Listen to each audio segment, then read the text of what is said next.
मुख्यमंत्री देवेंद्र फडणवीस यांच्या अध्यक्षतेखाली आज झालेल्या राज्य मंत्रिमंडळाच्या बैठकीत भंडारा जिल्ह्यातल्या गोसीखुर्द प्रकल्पासाठी 25,972 कोटी रुपयांच्या तरतुदीला सुधारित प्रशासकीय मंजुरी देण्यात आली।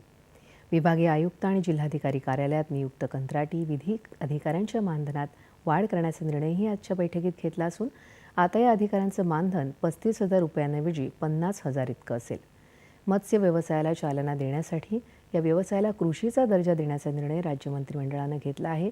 त्यामुळे आवश्यक पायाभूत सुविधा आणि सवलतींचा लाभ या क्षेत्राला मिळेल। राज्यातल्या कामगार कायद्यांमध्ये सुधारणा करून महाराष्ट्र कामगार संहिता नियम तयार करण्याच्या प्रस्तावाला मंत्रिमंडळानं मंजुरी दिली। 14व्या वित्त आयोगामार्फत राज्यात तात्पुरत्या स्वरूपात स्थापन करण्यात आलेल्या 16 अतिरिक्त न्यायालयांना आणि 23 जलदगती न्यायालयांना आणखी 2 वर्षांची मुदतवाढ देण्यात आली आहे। सातारा जिल्ह्यात नायगाव इथं सावित्रीबाई फुले स्मारक आणि महिला प्रशिक्षण केंद्र उभारण्यासाठी सुमारे 210 कोटी रुपयांच्या तरतुदीला मंजुरी देण्यात आली आहे।